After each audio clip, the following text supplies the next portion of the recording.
Kiai, ternyata begitu meledak itu Pak Kiai itu ternyata gulungannya itu adalah tulisan Arab. Tulisan Arab sebentar dalam itunya itu tulisan. Nah, begitu terus pertanyaan-pertanyaan berikutnya banyak sekali ke kami. Saya bilang saya tidak bisa komen karena saya tidak melihat bendanya. Ya.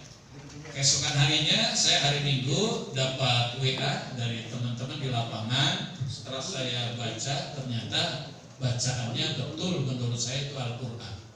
Hari Senin pagi alhamdulillah materialnya jelas kami kami pegang, kami baca dan itu ternyata adalah Al-Quran. Ya Pak ya, itu peristiwanya di Parung Serap. Saya tidak mau lagi nyebut Parung Serap. Ya. Parung Serap. Nah, di Ciledug, itu di Ciledug Pak. Dan Senin kemarin Bapak dan Ibu, saya didatangi teman-teman dari Polres. Ingin memastikan kepada kami apa pendapat Pak Kepala Kemenag, apakah ini Quran atau bukan. Saya karena sudah jelas dan bisa membaca, saya katakan bahwa itu adalah Al-Quran. Kata teman-teman dari Polres, kalau Pak Kepala Kemenag mengatakan bahwa itu Al-Quran, berarti sama pendapatnya dengan Ketua Umum MUI katanya gitu. Ya.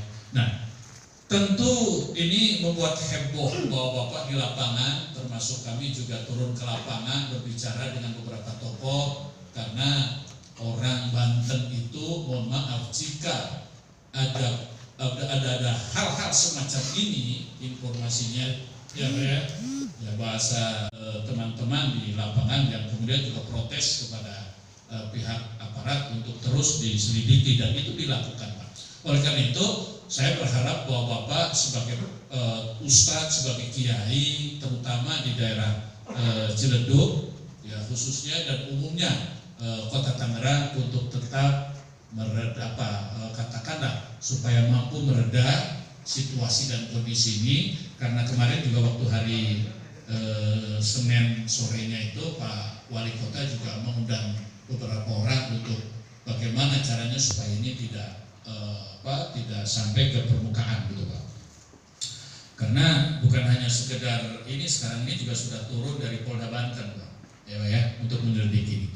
Nah, Bapak-bapak dan Ibu yang saya hormati, berikutnya adalah tugas penyuluh pemberantasan buta huruf Al-Quran adalah untuk secara bertahap menjadikan kelompok binaan dapat membaca dan menulis Al-Quran. Itu khususnya adalah untuk teman-teman kami para penyuluh.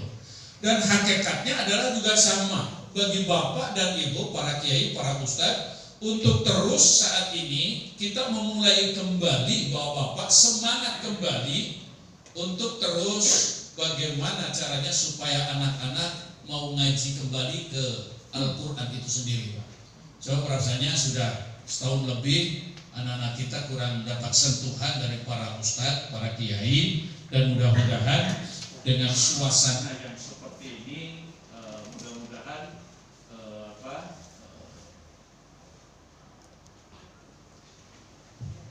dengan suasana yang sudah mulai cukup membaik bahwa Bapak mudah-mudahan ini Al-Quran terus kita bumikan, Al-Quran terus kita baca, ya mudah-mudahan apa yang disampaikan firman Allah di dalam surah Al-Isra ayat 28, wa nunazzilu minal Qur'ani ma huwa syifaa'un wa rahmatun lil mu'minin. Mudah-mudahan ini menjadi penawar, menjadi obat bagi kita semua.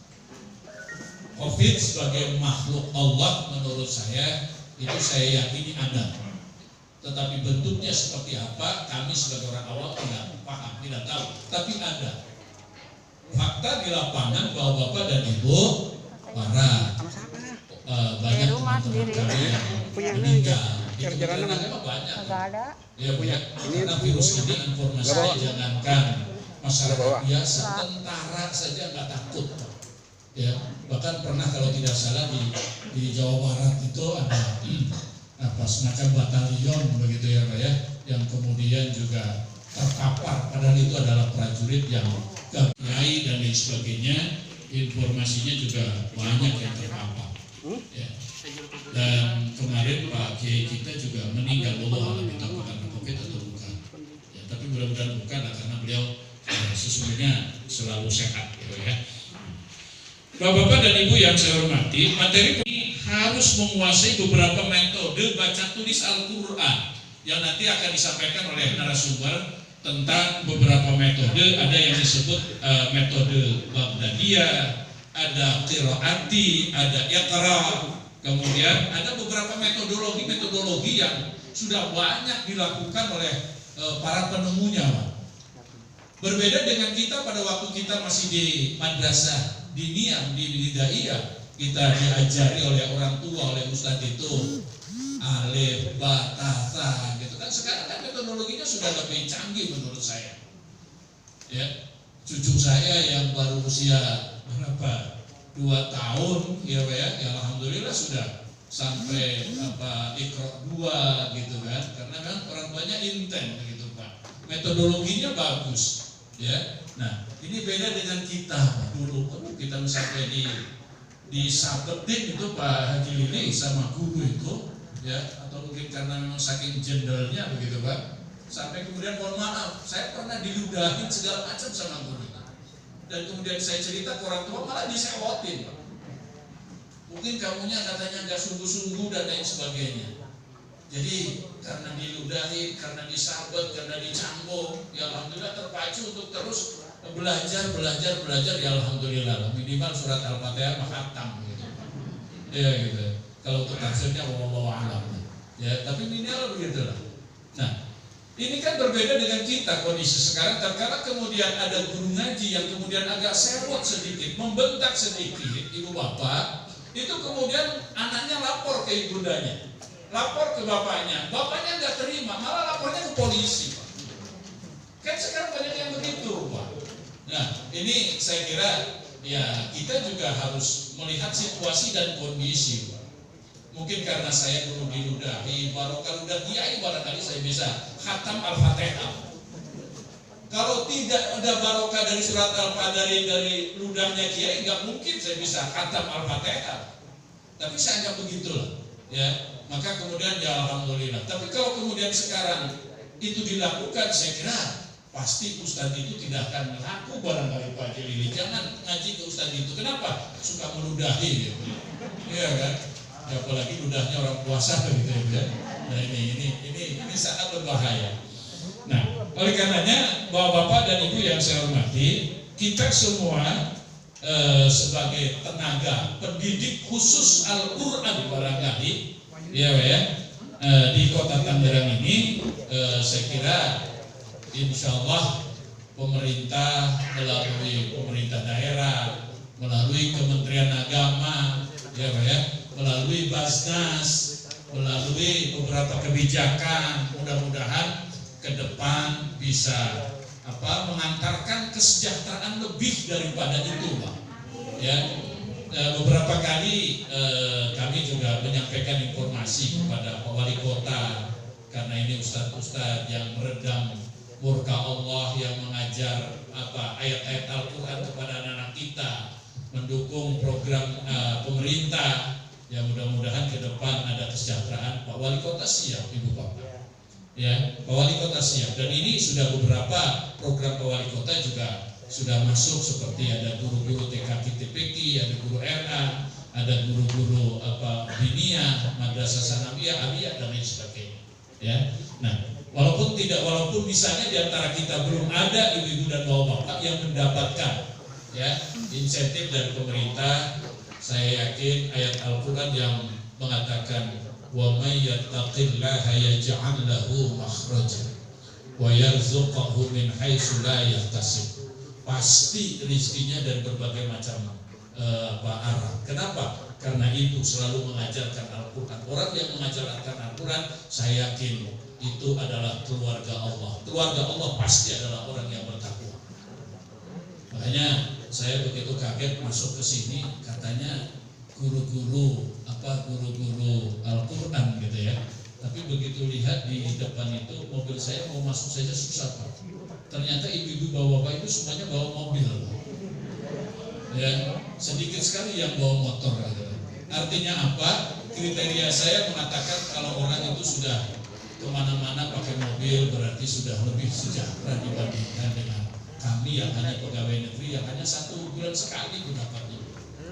Tapi kalau ibu-ibu, ustadz, kiai itu talafus, ya, menghafal Quran, sehingga mereka tutup telinga itu, menghadir komentarin dengan nada-nada miring, gitu ya.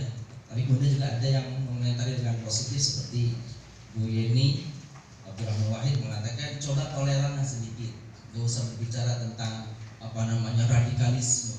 Jadi sedikit-sedikit kalau orang Islam yang agak aneh gitu langsung komentari, ini santri radikal dan sebagainya.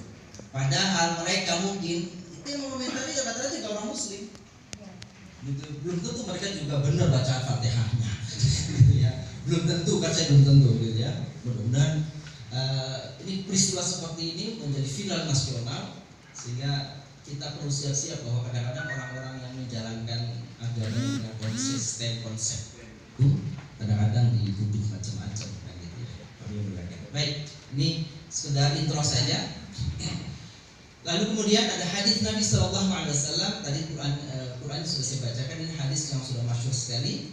Utsman radhiyallahu anhu Nabi Sallallahu Alaihi Wasallam, khairukum man ta'allama al-Quran wa 'allama. Tentu kita ingin tidak hanya ta'allama al-Quran, tetapi juga kita ingin naik derajatnya, yaitu orang yang wa'allamahu, yang mengajarkan Al-Quran. Betapa banyaknya pahala, balasan kebaikan kalau kita bukan saja menghafal, bukan saja membaca dan menghafal tilawah setiap hari, tapi kita mampu mentransmisikan. Mentransmisikan berarti menyebarkan, bukan hanya pada satu tapi begitu banyak. Tentu ini menjadi, kalau dalam bahasa manajemen, dalam bahasa bisnis, ini namanya apa itu? Passive income. Passive income. Jadi kita akan mendapatkan kebaikan, keuntungan, kitanya diam. Seperti kemarin ya, guru kita, kiai kita yang wafat, Kiai Yarahad Edi Junaidi Nawawi. Kemarin dia itu di acara itu ya. Bukan dihadir pada, jadi kan beliau wafat kepada kami di Majelis Ulama Indonesia Kota Tangerang ini mengadakan rakerda kemarin. Begitu ya, karena kebetulan lagi kurang sehat, saya bilang saya zoom aja di rumah. Yang lain cuma 20 orang hadir di kantor MUI. Setelah